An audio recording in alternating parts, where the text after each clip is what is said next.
सतपुरुष को नमस्कार गुरु की नहीं। सुर नर मुनि जन साधुआ संतों सर्वस्ती नहीं। सतगुरु साहेब संत सब डंडो तुम प्रणाम। आगे पीछे मज हुए तिनको जा कुर्बान। नराकार निर्विषम काल जाल वैभंजनम। निर्लेपम निज निर्गुणम अकल अनोवेशोन्दनम। सोहम सूर्ति समाप्तम शकल समाना निर्तल। उज्ज्वल हिरंबर हरदमम बेपरवा अथो है वार पार निमज्जतम। ग्रीव जो सुमर सिद्ध होई गणनायक गलता ना करो अनुग्रह सोई पारस पद परवाना।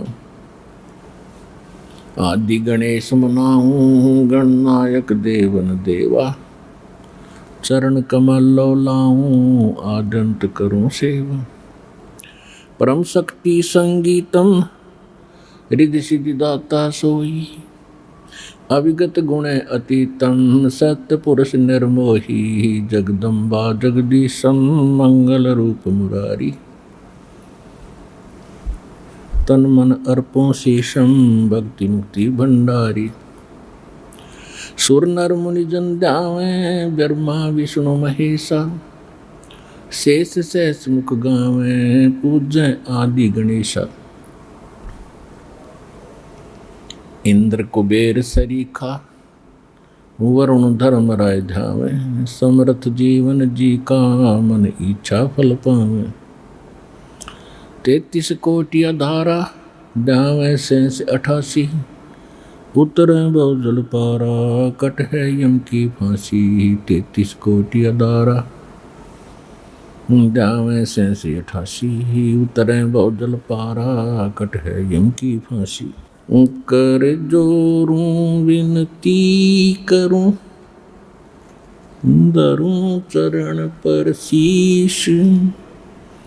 गुरु जी राम देवानंद जी महाराज ने दियो नाम बख्शीश। कोटि कोटि सजदा करूं कोटि कोटि प्रणाम। चरण कमल में राखियो में बांधी जाम गुलाम।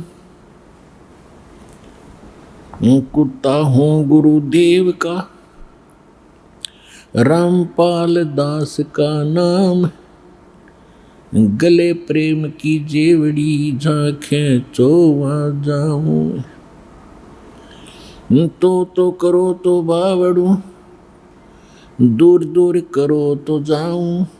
जो राखो तो ही रहूं जो देवो सुख।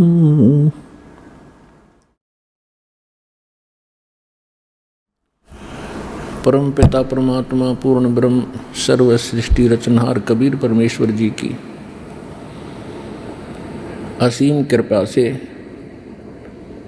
आप सभी पुण्यात्माएं परमात्मा की महिमा सुनने के लिए ये समय निकाल सके।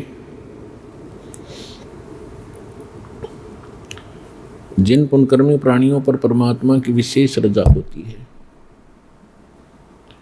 उन्हीं को इस काल के जाल से कुछ समय परमात्मा के नाम का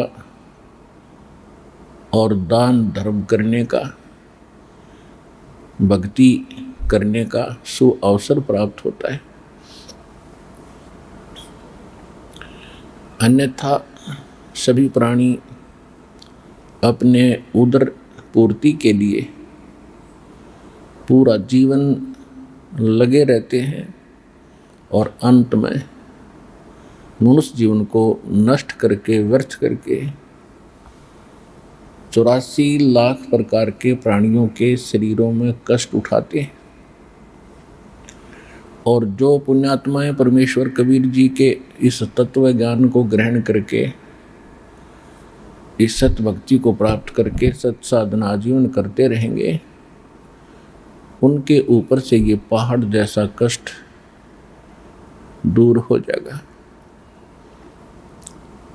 आप उन शुभ कर्मी प्राणियों से उन पुण्य कर्मी प्राणियों में से हैं जिन पर परमात्मा की विशेष रजा है और जो इस मिशन से आगे जुड़ते चले जाएंगे वो भी पुण्यात्मा होंगी। दुर्भाग्य उन प्राणियों का इतना ज्ञान प्रत्यक्ष सुन और देख कर भी उनकी रुचि यहाँ आने की नहीं बन रही है, उनका कोई पाप कर्म ही आड़े अड़ा हुआ है। लेकिन ये सभी परमात्मा के बच्चे हैं, चाहे वो नकली संतों के पास भटक रहे हैं या अपनी स्वेच्छा से कोई परंपरागत साधनाएं कर रहे हैं। जिनकी भगवान में रुचि है वो बहुत अच्छी आत्माएं हैं और साथ में उनके पाप भी साथ ही हैं जो उनको सत साधना पर नहीं लगने देते। तो परमेश्वर कबीर जी का एक वायदा है, एक प्रॉमिस है। इस कलयुग का बिचला समय चल रहा है, मिड टाइम है ये इस कलयुग का। कलयुग का नहीं है, लेकिन कलयुग में परमात्मा ने जो बिचली पीढ़ी का समय निर्धारित किया है उसका समय आ गया है सन 1997 से। और इसके बाद आप देख रहे हो परमात्मा की इस महिमा का कितना जोर शोर से प्रचार भी हो रहा है और ऐसा अटपटा सा ज्ञान लगता था, आज पवित्र आत्माएं इसको स्वीकार भी कर रहे हैं। हमें पता है इस ज्ञान को जब सुनाना प्रारंभ किया था, सुनने वाले एक बार तो बहुत ढेर सारे आ जाते थे, गांव नगर जहाँ भी हम सत्संग करते थे। लेकिन जब हम ब्रह्मा विष्णु महेश की वास्तविकता और इन साधनाओं की जो हम कर रहे थे उनके विपरीत सत साधना का जो परिचय देते थे, हमें महसूस होता था कि ये इनको ऐसा लग रहा है जैसे कुनीन खा रहे हों। उस दिन तो जैसे तैसे शर्म के मारे बैठे रहते या कुछ उठ कर भी चले जाते थे। अगले दिन कोई सुनने को नहीं आता था, क्योंकि उस समय हम प्रोजेक्टर नहीं रखते थे। फिर परमात्मा ने दया करी, ये ऐसे इंस्ट्रूमेंट बनाए। फिर इस प्रोजेक्टर का सहारा लेकर हाथों हाथ सच्चाई समाज को देना प्रारंभ किया। फिर ये सीडी डीवीडी का ऐसा व्यवस्था की परमात्मा ने सस्ते में, इनको बना करके समाज तक पहुंचाया। इसको रह रहकर सुना, प्रमाण मिलाए देखे, तब जाकर के ये सत्य ज्ञान आपके हृदय में समा गया, अब हजम हो गया आपके। और ये मूल ज्ञान था, इसकी आत्मा को असंख्य जन्मों से चाह थी, आवश्यकता थी, यही नहीं मिल रहा था हमारे को। ये तो सतगुरु आए दया करी ऐसे दीन दयाल, और बंदी छोड़ वृत्तास का वो जठ रजनी प्रतिपाल। स्वयं परमेश्वर आते हैं सतगुरु का अभिनय करने के लिए, लेकिन हम अपने अज्ञान अनुभव और सुने हुए उस लोकवेद के आधार से परमात्मा की परिभाषा ही अलग बना बैठे थे कि परमात्मा निराकार है, वो कभी साकार में दृष्टि गोचर नहीं है, केवल उसका प्रकाश देख सकते हैं। और श्री राम श्री कृष्ण जी को उसी निराकार परमात्मा का ही अवतार हम मानते रहे। लेकिन फिर भी हम परमात्मा को इनसे भी भिन्न मानते थे, क्योंकि ये दास श्री विष्णु जी का पुजारी था, इष्ट रूप में उनको मानता था। और शंकर भगवान और अन्य देवता तो हमारे साजले थे ही, लेकिन फिर भी कोई ऐसी बात आती थी तो हम पुकारा करते थे कि हे सच्चे भगवान, हे सच्चे मालिक। अब हमें याद आता है कि आत्मा को आभास था कि इनसे हटकर है कोई और परमात्मा, जो सच्चा मालिक है, वास्तव में भगवान है, जो सत्य साहिब है। तो आज वो निर्णय हो चुका है कि इनसे ऊपर और परमात्मा है और वही पूजा के योग्य है, वही पाप नाशक है, वही हम सबका पालक और जनक है। हम उसको भूलकर उसकी साधना पूजा ना करके हम ऐसे भगवानों की पूजा करते रहे जो हमें ना हानि कर सकते थे, ना कोई लाभ दे सकते थे। वो हमारा किया कर्म ही हमें प्रदान कर सकते थे। इसके विषय में गरीबदास साहिब जी ने अपने सूक्ष्म वेद में जो परमात्मा से प्राप्त हुआ था उसमें कहा है कि तुम कौन राम का जपते जापम और ताते कटे ना तुमरे तीनों तापम। तुम जो साधना जिन भगवानों की कर रहे हो वो तीन ताप का नाश आपका नहीं कर सकते, और आप अधिकतर इस तीन ताप से ही यहाँ दुखी हैं। और बात रही प्रारब्ध की, प्रारब्ध का जो कर्म किस्मत में लिखा हुआ जो हमारे पुण्य और पाप होते हैं उनके जोड़ को, उनके संयोग से जो बना हुआ एक जीवन मनुष्य का है उसको प्रारब्ध कर्म कहते हैं। प्रारब्ध कर्मों में पुण्य और पाप हमारे ही संचित कर्मों में से एवरेज रेशो से निकालकर दोनों मिक्स करके बनाए जाते हैं।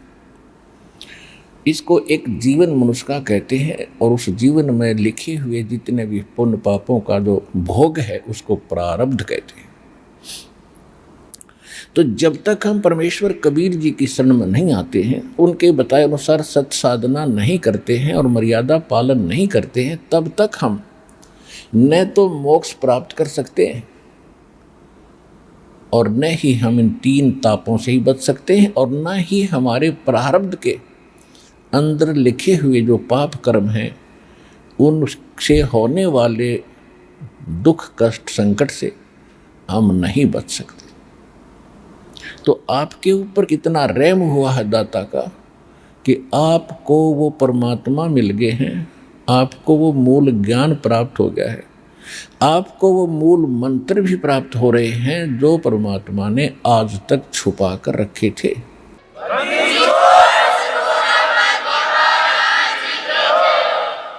अब आप अपनी किस्मत का अंदाज़ा लगा सकते हो, क्योंकि स्वयं लाल को पता नहीं होता उसकी कितनी कीमत है, जोर ही जानता है। ये दास इस मार्ग का जोर ही बना दिया परमेश्वर ने और गुरुदेव जी की रजा ने, और दास जानता है कि आप उस परमात्मा के वो लाल हैं जिनके लिए वो असंख्य जन युगों से आपके पीछे पीछे भटक रहा है।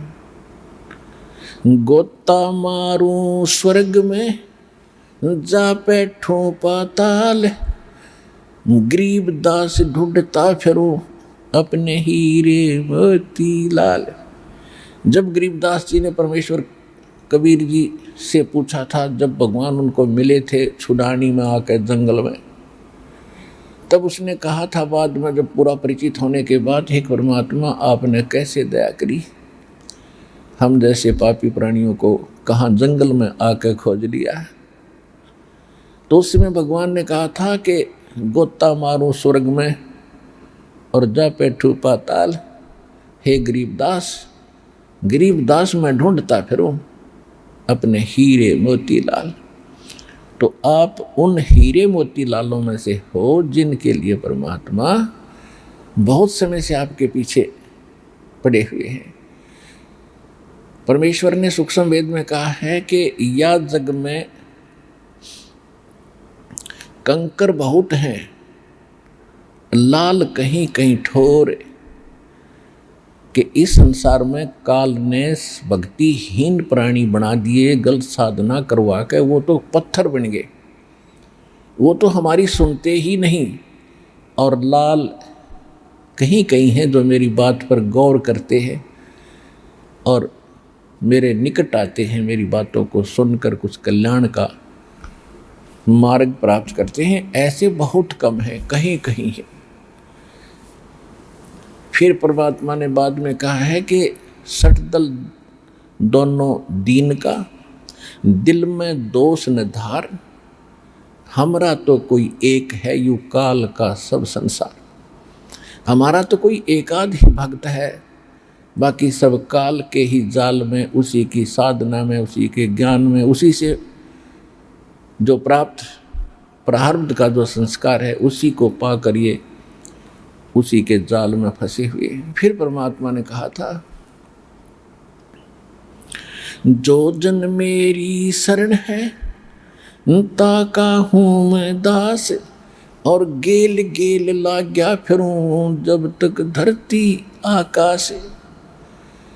आप आज के नहीं भगवान के साथ, आपके साथ परमात्मा अभी नहीं लगे हैं, ना जाने कितने जन्मों से आपके पीछे लगे हुए, लेकिन आप इतने नादान अनजान हो कि भगवान को पहचान नहीं पाते हो।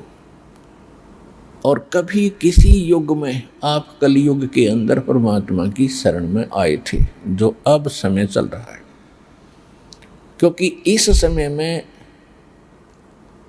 अनगिन प्राणियों को परमात्मा ये मार्ग दर्शन करेंगे, यथार्थ भक्ति बतावेंगे।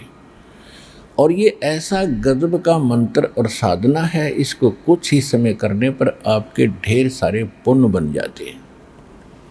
बहुत ज़्यादा पुण्य इन मंत्रों से बनते हैं, क्योंकि ये रियल मंत्र है, ओरिजिनल मंत्र है, वास्तविक मंत्र है। और इनकी भक्ति जो ढंग से विधिवत करते रहे वो तो पार होते चले जाएंगे। अब वो समय आ गया है कि बहुत ज़्यादा संख्या में परमात्मा पार करेंगे। इसलिए तो छुपा हुआ धन अभी उजागर किया सन 1997 से परमात्मा ने, जब कलयुग 5505 पूरा हो चुका था। और यही परमेश्वर ने 600 वर्ष पहले कह दिया था कि जब चौथा युग, जब कलयुग आवे, तब हम अपना अंश पठावें। और काल फंद छूटे नरलोई, सकल सृष्टि परवाने कोई। सभी सृष्टि परमात्मा का परवाना यानी यथार्थ भक्ति मंत्र दीक्षा प्राप्त करेगा। और कलयुग बीतते 5500 पाचा, तब ये मेरा वचन होगा साचा। जो 600 वर्ष पहले भगवान बोल रहे थे धर्मदास जी को, उस समय कह रहे थे, धर्मदास जो आज मैं बोल रहा हूँ आप लिख रहे हो, सवसम वेद में एक अंग है, कबीर सागर का एक अध्याय है, चैप्टर है, आप इसमें लिख रहे हो और मैं आज बोल रहा हूँ। जब तक वो समय नहीं आएगा जो मैंने आज बोल दिया, 5505 कलयुग बीतेगा, तब तक तो ये मेरा सवसम वेद में लिखा हुआ ये बोला हुआ वचन ऐसा व्यर्थ सा दिखाई देगा। क्योंकि परमात्मा के जाने के बाद ये नकली कबीरपंथी ना जाने कितने पनप गए, और इनको कह का पता नहीं भगवान के बारे में। तो इसलिए परमात्मा कह रहे थे कि तब तक तो ऐसा लगेगा कि कबीर जी की भक्ति सारा संसार करेगा और कबीर जी भगवान हैं। कहते ये तब तक तो मेरी बात निराधार नजर आएगी जब 1997 यानी 5505 कलयुग नहीं बीतेगा। कलयुग बीते 5505 तब मेरे वचन होगा सच्चा। और कलयुग बीत जावे जब एता, और सकल सृष्टि सभी जीव परम पुरुष पद चेता, सभी प्राणी परमात्मा के उस परम पद के ज्ञाता होंगे, उनको ज्ञान हो जाएगा। कौन से परम पद की? गीता अध्याय नंबर 18 के श्लोक नंबर 62 में गीता ज्ञानदाता कहता है कि अर्जुन तू सर्वभाव से उस परमेश्वर की शरण में जा, उसकी कृपा से ही तू परम शांति को और सनातन शाश्वत स्थानम यानी उस अविनाशी स्थान को, सदा रहने वाले स्थान को प्राप्त होगा उसकी कृपा से। 15वें अध्याय के 4 श्लोक में कहा है कि तत्वदर्शी संत की प्राप्ति के उपरांत परमेश्वर के उस परम पद की खोज करनी चाहिए, जहां जाने के बाद साधक फिर लौटकर संसार में कभी नहीं आते। और जिस परमेश्वर से संसार रूपी वृक्ष की प्रवृत्ति विस्तार को प्राप्त हुई है, अर्थात जिस परमेश्वर ने सब ब्रह्मांडों की रचना की है, और गीता ज्ञानदाता कहता है कि मैं उसी की शरण में हूँ, इस भाव से उसी परमात्मा की भक्ति करो और मेरी साधना भी छोड़ दो। क्योंकि गीता अध्याय नंबर 2 के श्लोक नंबर 12 में, गीता अध्याय नंबर 4 के श्लोक नंबर 5 और 9 में, गीता अध्याय नंबर 10 के श्लोक नंबर 2 में गीता ज्ञानदाता स्वयं कहता है कि अर्जुन तेरे और मेरे बहुत जन्म हो लिए, तू नहीं जानता मैं जानता। इसी से अध्याय की गीता ज्ञानदाता कौन है? ये ब्रह्म है। इसको काल कहा संतों ने। ये 21 ब्रह्मांड का मालिक है जिसके लोक में हम रह रहे हैं। और इसके 3 पुत्र हैं, श्री ब्रह्मा, श्री विष्णु, श्री शिव जी, और दुर्गा इसकी पत्नी है। ये खुद कह रहा है कि मेरे और तेरे बहुत जन्म हो लिए, तू नहीं जानता, मैं जानता हूँ। तो गीता ज्ञानदाता ब्रह्म है। 8वें अध्याय के 13वें श्लोक में श्रीमद् भगवद गीता में ये कहता है कि ओम इति एकाक्षरम ब्रह्म व्यवहारण माम अनुस्मरण ये परियाति तजंदेहम सयाति परमाम गतिम।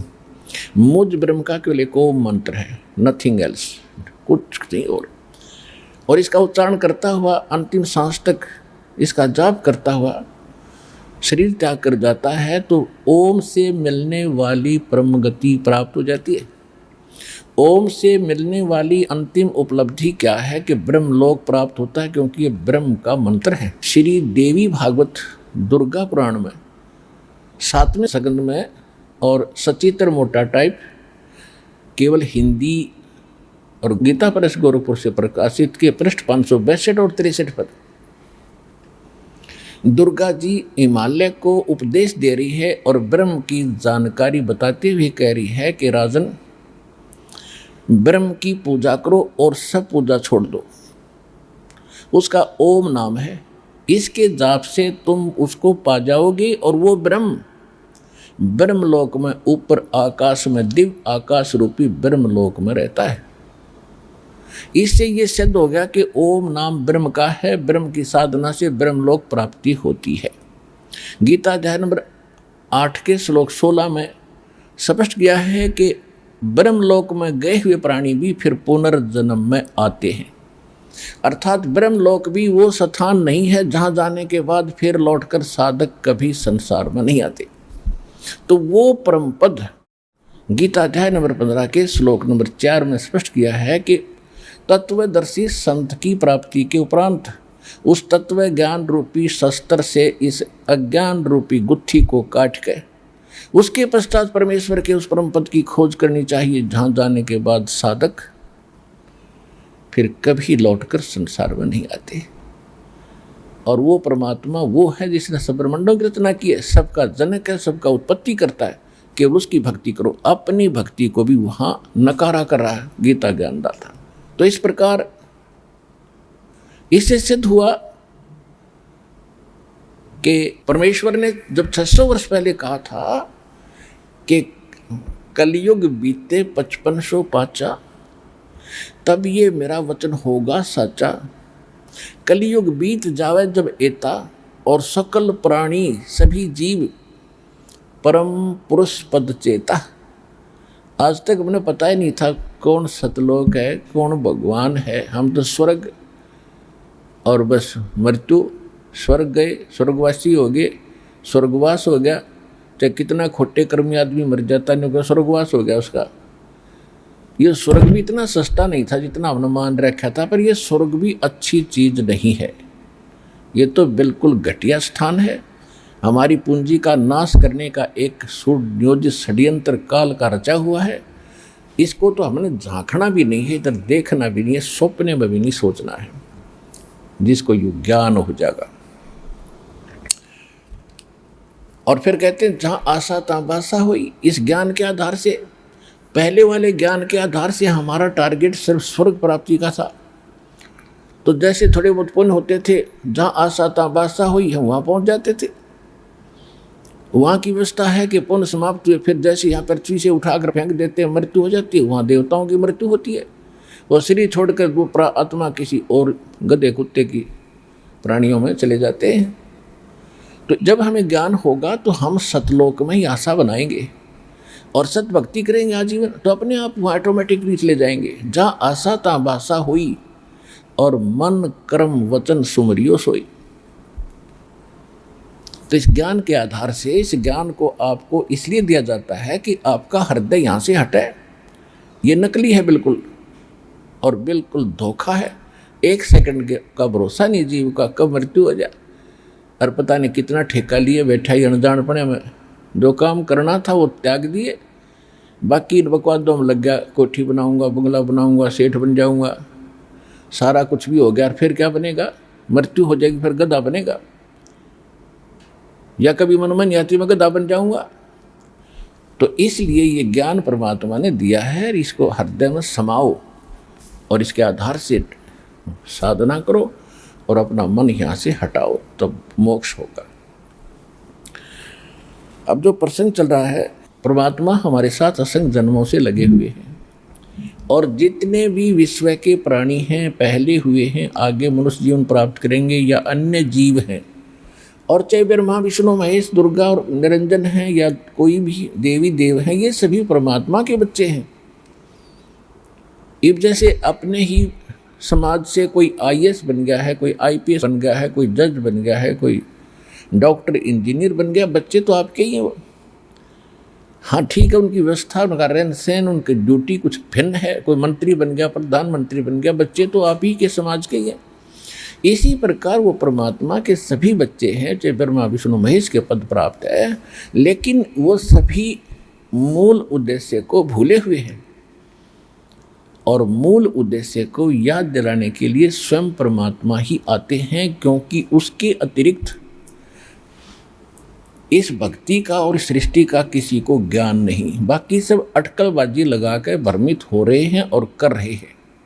तो उस शंका को और समस्या का समाधान करने के लिए या तो स्वयं परमात्मा आते हैं, वो 600 वर्ष पहले आए थे, और फिर उन्होंने ये भी कहा था कि 12वां पंथ जो गरीबदास जी का होगा उसमें मैं खुद आऊँगा, स्वयं आऊँगा, और सभी जितने भी काल ने विभाजित कर दिए समाज को, भिन्न भिन्न पंथ बना के, भिन्न भिन्न समाज बना के, धर्म बना के, ऐसा ज्ञान दूंगा कि इस ज्ञान के आधार से ये अपने आप महसूस करेंगे कि हम भिन्न भिन्न नहीं हैं। तो उस समय ऐसे ज्ञान को समझकर वो स्वतः ही बगैर डटे, बगैर रोके, किसी की रुकावट नहीं मानेंगे, और मेरे द्वारा चलाए गए उस यथार्थ कबीर पंथ में वो आकर दीक्षित होंगे और पूरे विश्व का कल्याण होगा, जो इस मंत्रों को ले लेंगे।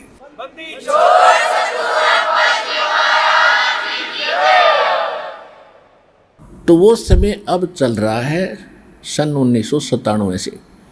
उस दिन परमात्मा इस दास को मिले थे और संकेत कर गए थे कि जिसके लिए हमने ये बैन लगा रखा था, आज बैन उठा दिया है, अब तीनों मंत्र बेशक से दिल खोल कर प्रदान कर दे, अब मैं आप देख लूँगा। तो वो समय आएगा, आपके समक्ष है। इन मंत्रों का ना कबीर पंथियों को ज्ञान, ना गरीबदास पंथियों को ज्ञान, और ना ही मूल मंत्रों का जो हमारे वेदों और गीता क्या बताती है उस पर सच साधना का, ना हमारे हिंदू धर्म के गुरुओं को ज्ञान। तो इस दास पर दया हुई है कि सभी मानवों को एक ही साधना करनी पड़ेगी मोक्ष प्राप्ति के लिए। ठीक है, अन्य जितने भी धार्मिक बुक्स हैं वो हैं परमात्मा से संबंधित, लेकिन उनमें वो संपूर्ण यानी कंप्लीट स्पिरिचुअल नॉलेज और कंप्लीट मेथड ऑफ वर्शिप नहीं है। तो जब तक कंप्लीट नहीं मिलेगा तो अधूरा ही होता है। जैसे आप कहीं टेलीफोन मिलाते हो और एक नंबर कम हो जा, पता नहीं कहाँ मिलेगा, तो इनकम्प्लीट है वो। तो इसी प्रकार इनकम्प्लीट तो इनकम्प्लीट ही होता है, वो यूजलेस होता है। तो complete spiritual knowledge, complete method of worship यानी संपूर्ण अध्यात्म ज्ञान, संपूर्ण अध्यात्म भक्ति परमात्मा की वो सूक्ष्म वेद में थी और लिखी हुई थी, लेकिन ये समझ नहीं सके। तो अब इस दास को वो दृष्टि दी है भगवान ने कि उन मंत्रों को आज आपके पास रूबरू कर दिया और उसके प्रतिफल आज देख रहे हो कितना लाभ हो रहा है, कितनी भक्तों के दुख दूर हो रहे हैं और मोक्ष भी गारंटीड होगा, क्योंकि भगवान का दिया ज्ञान है।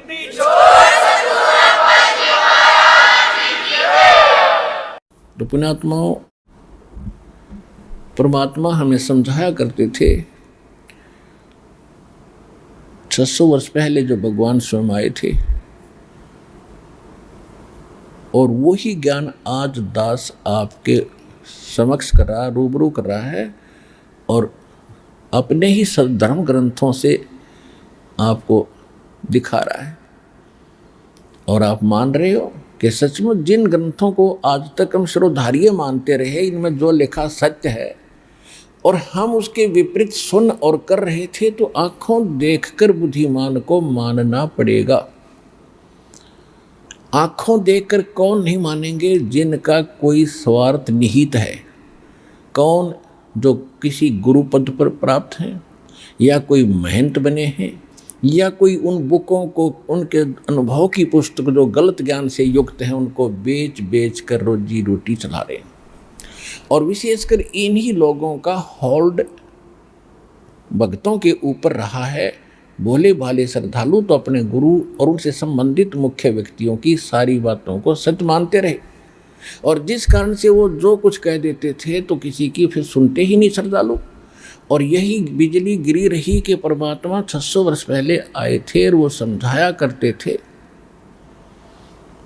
कि ना तो हिंदू ठीक से साधना कर रहे हैं और ना मुसलमान ठीक से साधना कर रहे हैं। और जिस बात का विरोध इन नकली मुल्ला काजी और पंडित गुरुओं ने परमेश्वर का कराया था, इतना विरोध कर दिया था कि उसके नाम से भी नफरत पैदा कर दी थी। कबीर झूठ बोलता है, हिंदू कहते थे ये हमारे हिंदू धर्म के विरुद्ध बोलता है, हमारे देवी देवताओं का ये अपमान करता है, इसकी बात भी ना सुनना, तुम्हें पाप लगेगा। उधर से मुल्ला और काजी पीर कहते थे कि ये मुसलमान धर्म का अपमान करता है और ये अपने आप को श्रेष्ठ मानता है, अपने आप को अल्लाह बताता है, तो इसकी बात पर कोई भी विश्वास मत करना। और साथ भी उनके साथ यातनाएं भी बहुत दी गई थी भगवान को, लेकिन वो तो परमात्मा है, उनको यातनाओं का कोई फर्क नहीं पड़ता। क्योंकि जैसे बच्चे होते हैं छोटे छोटे और कोई गलती करते हैं, पिता उनको मना कर देता है। कई बच्चे ऐसे शरारती होते हैं कि पिता उनसे कोई वस्तु छीन लेता है कि तुझे हानि कर देगी, तो पिता को ही थप्पड़ मारने लग जाते हैं। तो पिता उसका बुरा नहीं मानता, बल्कि उसको उठाकर सीने से और लगा लेता है, कंधे पर बैठा लेता है। तो इसी प्रकार ये काजी और मुल्ला, हिंदू और ब्राह्मण, पंडित, ये सभी उसी के बच्चे थे, और हम उसके पीछे लगा दिए। तो हम जितनी भी यातना उनको दे रहे थे वो समर्थ थे, उनको दर्द नहीं हो रहा था, क्योंकि वो हम उसके बच्चे हैं, उनको महसूस भी नहीं हो रहा था। वो हानि भी नहीं पहुंचा सके हमारे को किसी को, क्योंकि अपने बच्चे को कौन मार सकता है? महानीच व्यक्ति, चाहे कितना नालायक हो। तो उसने, परमात्मा ने किसी को भी हानि नहीं पहुंचाई, हालांकि इतने कैर तो ले दाता पे, क्योंकि उसको पता था कि हम उसके बच्चे हैं और हम बरमिट थे। हम सोच रहे थे ये कोई ऐसे गैर व्यक्ति है, और वो हमारा आज भी है, पहले भी था और आगे भी रहेगा। उसको पहचानना पड़ेगा। वो परमात्मा क्या कहा करते थे? नहीं है दारमदारा वहाँ तो नहीं है दारमदारा। उस परमात्मा के जहाँ तुम्हारा न्याय होगा, तुम्हारे कर्मों का अकाउंट होगा, वहाँ पर तुम्हारी इन दंत कथाओं की नहीं चलेगी। वहाँ तो परमात्मा का विधान चलेगा। नहीं है दारमदारा वहाँ तो नहीं है दारमदारा, नहीं है दारमदारा वहाँ तो नहीं है दारमदारा। मुल्ला कुके बंक सुनावे, मुल्ला कुके बंक सुनावे, ना बैरा करतारा वहाँ तो नहीं है दारमदारा, नहीं है दारमदारा वहाँ तो नहीं है दारमदारा।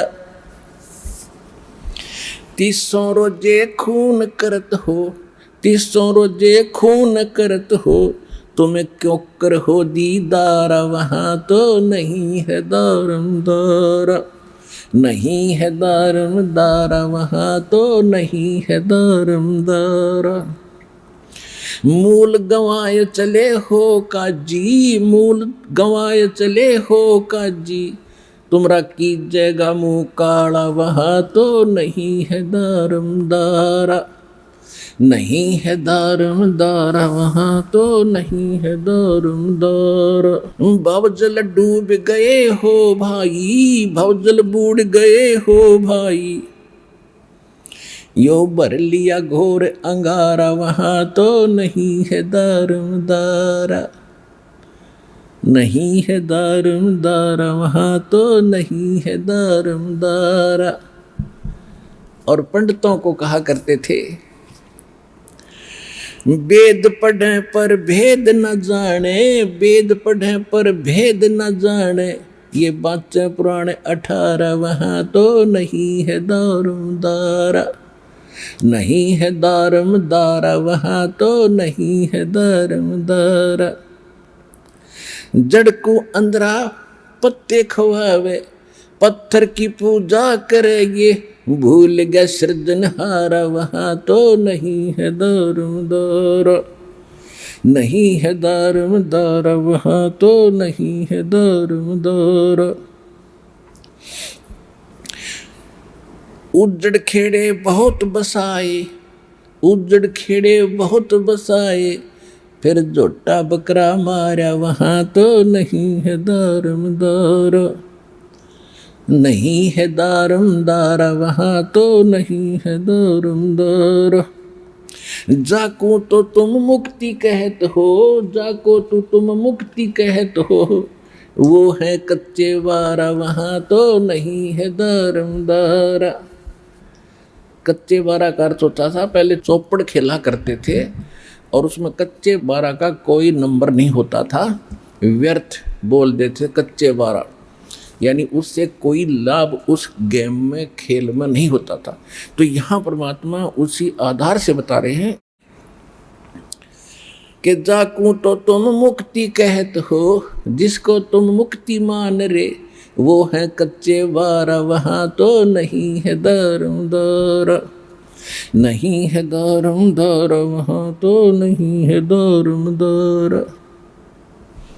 मांस मछलियाँ खाते हैं पांडे, मांस मछलियाँ खाते पांडे, तुमरा किस विद है अचारा, वहाँ तो नहीं है दारमदारा, नहीं है दारमदारा, वहाँ तो नहीं है दारमदारा। सौ जजमान नरक को चाले और डूबे सौ परिवार, वहाँ तो नहीं है दारमदारा, नहीं है दारमदारा, वहाँ तो नहीं है दारमदारा।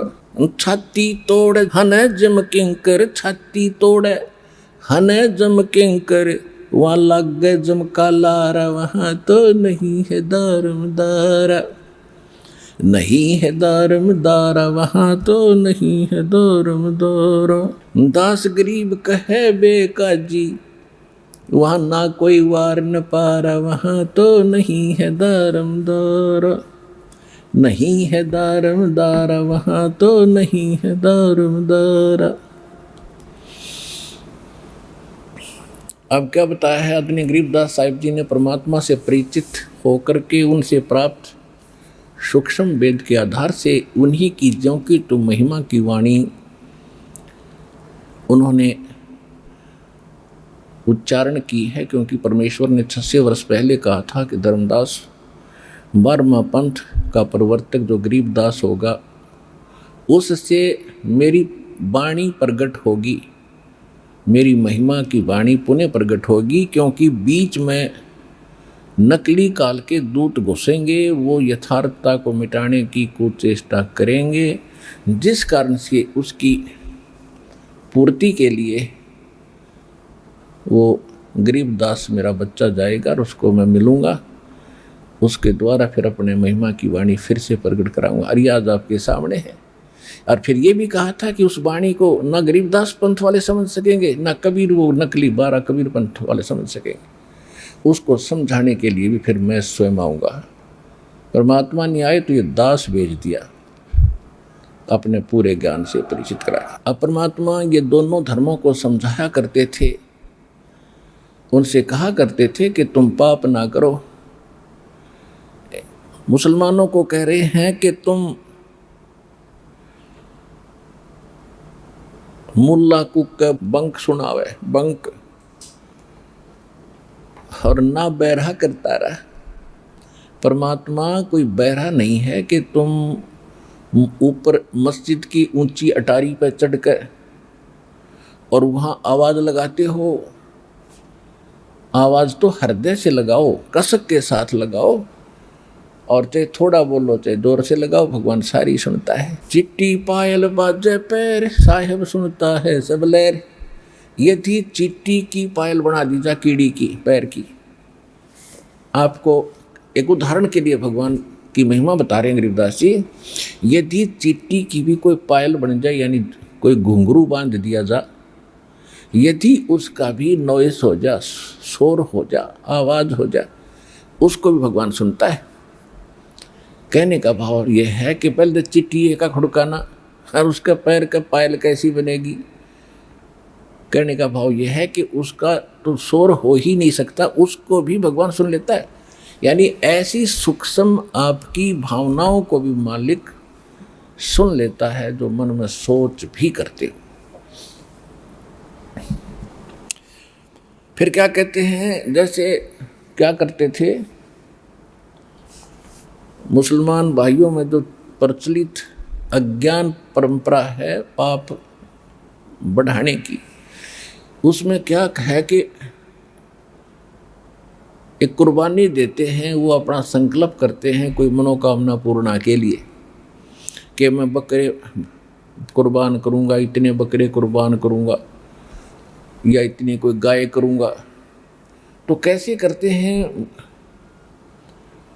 उसकी गर्दन पकड़ के धीरे धीरे काटते, हलाल करते हैं। वो कहते हैं हम तो कोई पाप नहीं करते। मुसलमान काजी भाई कहते हैं कि हम बकरे को जब हलाल करते हैं हम पाप नहीं करते, हम तो प्यार से गर्दन काटते हैं और कलमा पढ़ते रहते हैं, यानी मंत्र, कलमा माने मंत्र। और जिसके कारण उस बकरे की आत्मा तो स्वर्ग चली जाती है, उसको ये बेनिफिट होता है, और हम तो बाद में वो प्रसाद बन जाता है कलमा पढ़ने से, और प्रसाद खाते और उधर से पुकार करते हैं कि हे परमात्मा, हे अल्लाह, इस बकरे की रूह को, इस बकरे की आत्मा को भिष्ट में यानी स्वर्ग में, जन्नत में स्थान देना। कबीर साहब कहा करते कि भगवान तुम्हारे बाप का नौकर है, तुम्हारी आज्ञा का पालन करेगा। हाँ, तुम कह दिया वही हो जाएगा।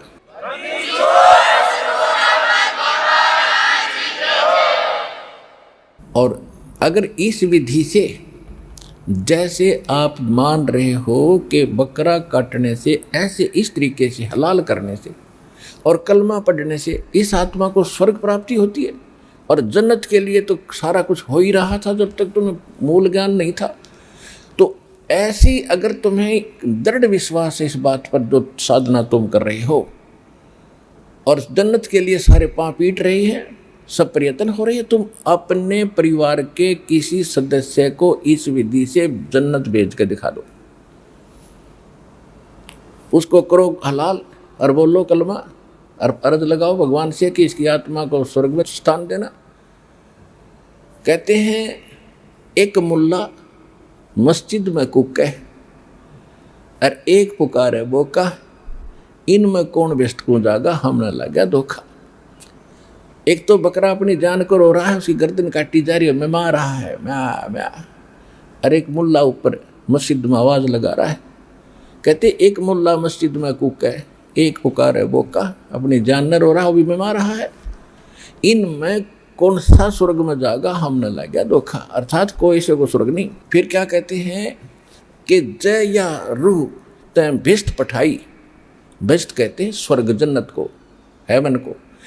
बकरे की यदि ये रूह तने भिष्ट पठा दी तो कर तदबीर कबीला भाई।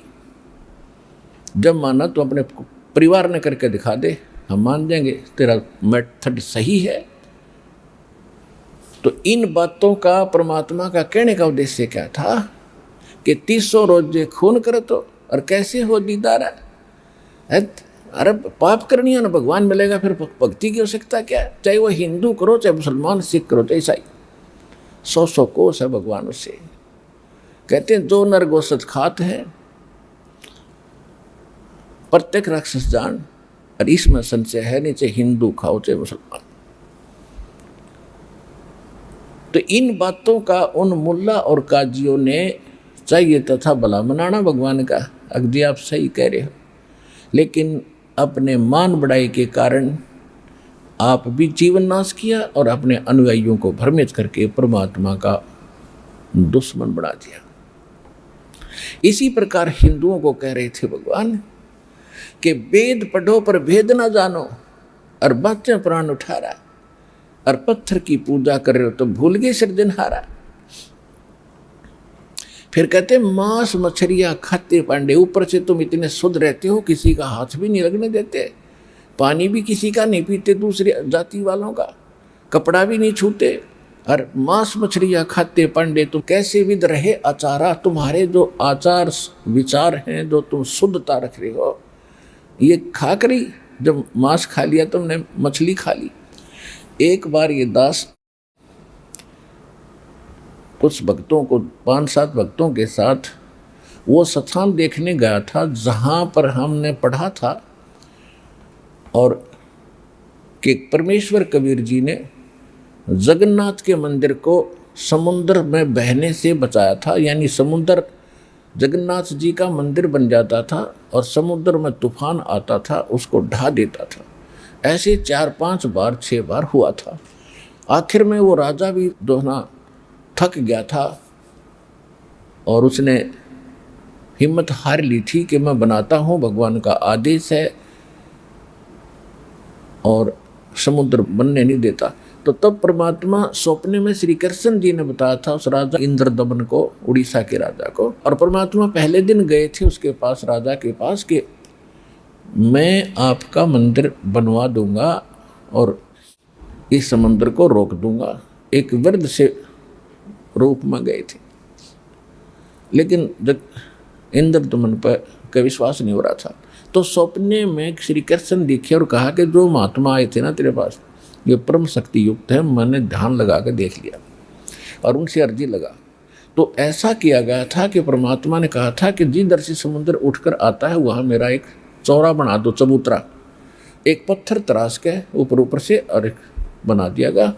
वहाँ परमात्मा बैठ के उतार हो गया मंदिर, और परमात्मा वहाँ बैठ गए थे उस स्थान पर, और समुद्र ने तो आना ही था, ऊपर उठ गया 40 फुट ऊपर, और परमेश्वर ने ऐसे वहाँ कर दिया बैठे बैठे। वो ऐसा रुक गया था समुद्र जैसे पहाड़ खड़ा हो, वहाँ का वहाँ जाम हो गया था। तो जल का देवता, समुद्र का देवता आया, उसने कहा जी मुझे जाने दो आगे। परमेश्वर ने कहा कि क्या करेगा आगे जाके, कि मंदिर को तोड़ूंगा, कि ये मंदिर आम मंदिरों जैसा नहीं है, इसमें कोई पाखंड पूजा नहीं होगी, इसमें कुछ भी मूर्ति आदि नहीं रखी जाएंगी, इसमें केवल भक्ति मार्ग होगा, और इसको मत तोड़ो। और यही श्री कृष्ण जी ने आदेश दिया था स्वप्न में कि उसमें ना कोई मूर्ति रखी जा, ना मूर्ति की पूजा हो। तो ये तो बाद में मूर्तियाँ किसी के कहने से, एक नाथ आया था गोरखनाथ, वेश बदल कर उसने मजबूर कर दिया इंद्रदमन को, जो वो 3 मूर्ति बनवा कर रखी थी। ये कई बार सुनाएंगे कभी कथा, क्योंकि आज विषय दूसरा है। और उन मूर्तियों के भी हाथ दोनों नहीं बन पाए थे, कारीगर पच लिए थे। वो भी परमात्मा ने फिर जाकर रजा करी थी, इतनी भी बनवाई उनकी, क्योंकि राजा बहुत डर गया था। तो मूर्तियों की पूजा नहीं होती वहाँ पर, अलग से प्रसाद प्रसाद बना कर बाँट बूँट देते हैं। पहले उसमें एक ब्राह्मण रहता था, कथा सुना करता था, को दर्शनार्थ आते थे। फिर वो समुद्र चला गया था, उसको और काफ़ी लंबी कहानी है, फिर बताएंगे। तो वो स्थान आज भी कबीर पंथियों के द्वारा सुरक्षित है कि जगन्नाथ के मंदिर को परमात्मा ने बचाया था। इस कंडीशन से बचाया था कि इसमें कोई छुआछात नहीं करेगा और कोई मूर्ति पूजा नहीं होती। अपनी सामर्थ्य दिखाने के लिए, और एक पिछला भी प्रोमिस था इस काल के साथ भगवान का। ये लंबी कहानियाँ हैं, आने वाले समय में पूरी कथा सुनाया करेंगे, क्योंकि अभी तक तो दास उस दलदल से उभरा है कि आपको रह रह कर प्रमाण दिखाता था, देखो Kabir is God, Kabir is God, ये लिखा है इस शास्त्र में लिखा। अब दास आपको एक ऐसी कथा सुनाया करेगा, आपकी आंखों से आंसू बहा करेंगे इतना, क्योंकि अभी तक तो मैं सुनाता ये कथा थर आपका जचड़िए नहीं थी कि कबीर जी ने ऐसा कर दिया। नहीं नहीं नहीं नहीं, मन टिकने नहीं देता। तो पहले मन के मैल को साफ किया है, ये प्रमाण दे देगा, और फिर इतने दुख दूर कर दिया। भगवान जो क्या करता है, ये कबीर इज गॉड, इधर से देख लो चाहे उधर से, God is God, Kabir is God.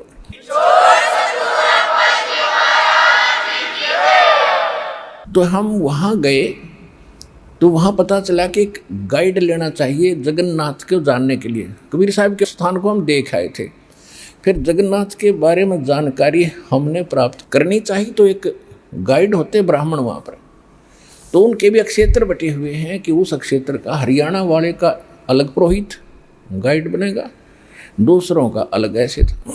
तो वो जो संबंधित था पहले जिसको हमने गाइड किया था वो इस क्षेत्र का नहीं था, तो दूसरे को पता चला तो उसके साथ झगड़ रहा था कि तू कैसे इनको लिए फिर रहा है, तो मेरे क्षेत्र में आते हैं। पहले तो उनका झगड़ा हुआ जैसे पहाड़ी लड़ा करें। फिर उनसे मैंने पूछा, मैं कहा भाई एक बात बताओ, यहाँ क्या खाते हो तुम? तो वो पंडित बताते हैं कि मछली खाते हैं। पंडित होकर तो मछली खाओ, कमाल के आदमी हो। तो वो कहते हैं कि और क्या खाएं? तो हमने पहले परमात्मा की वाणी पढ़ते थे, अविश्वास नहीं था कि इसमें जो लिखा झूठ होगी, लेकिन अब पक्का विश्वास हो गया। जो पांडे रूप में प्रसिद्ध थे वो लोग तो मांस मछलियों का खाते रहे। तो कहते हैं तुम उधर से तो इतने स्वच्छ बने फिरते हो और मांस मछलियाँ खाते, पांडे मछली का मांस खाते हो, तुम्हारी शुद्धता और ये भक्ति कैसे बनेगी? ये गलत है और ये साधना तुम्हारी गलत है और ये आहार भी गलत है। परमात्मा ने बताया कि बासमती चावल पकाओ और गरत खांड टुक डार और गरीब दास करो बंदगी, ये कूड़े काम निवार है। कि आहार बताता हूँ क्या खाओ। कहते बासमती चावल बनाओ और उसमें खांड और घी डाल के खा के देखो कितना आनंद आए। और कहते हैं गरीब दास करो बंदगी और ये कूड़े काम निवार, बुरे काम छोड़ के और भक्ति करो और ये आहार करो। तुम गलत क्यों खाते हो? परमात्मा की इन बातों से उन्होंने शिक्षा ग्रहण नहीं करी बल्कि दुश्मन बन गए कि तो हमारी रोजी रोटी का दुश्मन हो गया। तो जिस कारण से उन्होंने अपने धर्म के लोगों को, हिंदुओं ने अपने अनुयायियों को, गुरुओं ने, और मुसलमानों के गुरुओं ने मुसलमानों को परमात्मा का विरोधी कर दिया। और कहना तो उन्होंने होता है कि तो धर्म के ऊपर तो हमें लड़ाकर मारते ही रहेंगे आज तक। तो इस बात पर हम दृढ़ हो जाते थे कि हमारे धर्म के खिलाफ कौन बोल गया। उन्होंने परमात्मा के साथ सब जुल्म कर लिए। एक बार एक शेख तकी नाम के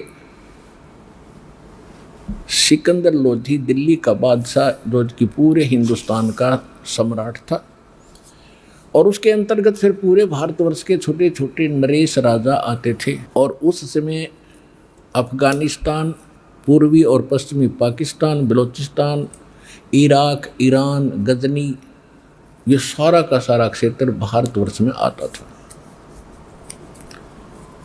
तो उनका इस पूरे राष्ट्र का राजा जो थे, बादशाह थे, वो सिकंदर लोधी थे। और जब सिकंदर लोधी कभी काशी जाते थे, क्यों परमात्मा का लीला स्थल, लीला क्षेत्र काशी ज़्यादा रहा है, तो सिकंदर लोधी जब कभी काशी में जाते थे, काशी शहर में, बनारस में, तो उस समय उनके साथ एक शेख तकी नाम के उनके धार्मिक गुरु थे जो पूरे हिंदुस्तान के मुसलमानों के मुखिया थे।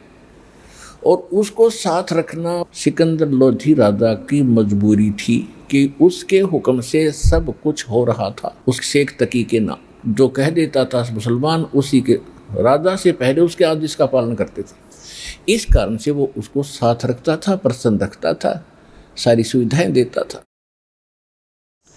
तो शेख तकी भी उनके साथ गया हुआ था बनारस में। उससे पहले परमात्मा के साथ बहुत कहर तोले, बड़े जुल्म किए। एक बार परमात्मा अपनी झोंपड़ी में, कबीर साहब जी दुल्हा कॉलोनी में अपनी झोंपड़ी में सोए हुए थे, रात्रि के समय विश्राम कर रहे थे। शेख तकी ने मस्टंडे गुंडे भेजे और तलवार के साथ उनकी टुकड़े टुकड़े करके आओ। 4-5 गुंडे लेकर खुद गया कि कहीं ये काट के ना हो, इतना ईर्षा करता। तो उन गुंडों ने तलवार मारी न, परमात्मा के 6-7 टुकड़े कर दिए, आर पार तलवार निकल गई। और तलवार ऐसे लगे जैसे रुई में लगती है, हार्ड महसूस नहीं हो रहे थे। उनके हिसाब से तो कट चुके थे। जब वो चलने लगे, परमात्मा खड़े हो गए और कहा शेख तकी बैठ जाओ, जलपान करके जाना। अब उन गुंडों ने तो देखा कि अभी हमने तो इसको काट दिया था, 6 टुकड़े कर दिया, खड़ा हो गया। वो डर गए कहीं वो भूत बात ना हो। उनका तो चढ़ गया बुखार 103।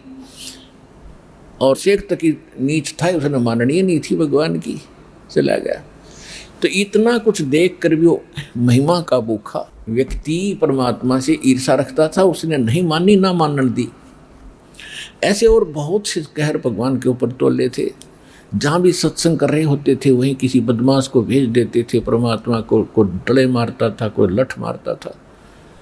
लेकिन वो तो हमारे लिए हमारे बाप हैं, हमारे पिता हैं, माता हैं, सभी गुणों से व्यक्त है, हमारे बंधु और साथी भी वही हैं। तो वो तो हमारे लिए भटकते ही रहेंगे। हमारी आंखें कद खुलेंगी उसकी मालिक को इंतजार है। तो वो आंखें खोलने के लिए अब ये सारा सिस्टम मालिक ने दिया है।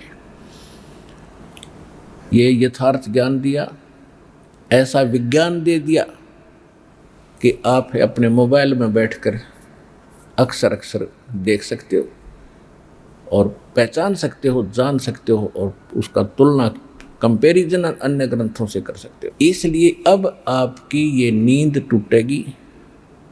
परमात्मा ने ये विज्ञान और ये ऐसे इंस्ट्रूमेंट भगवान ने दिए, ये मनुष्य नहीं बना सकता। ये स्वप्न भी ना लेना कि मनुष्य ऐसे इंस्ट्रूमेंट और ये इंटरनेट वगैरह का जुगाड़ जोड़ लेगा।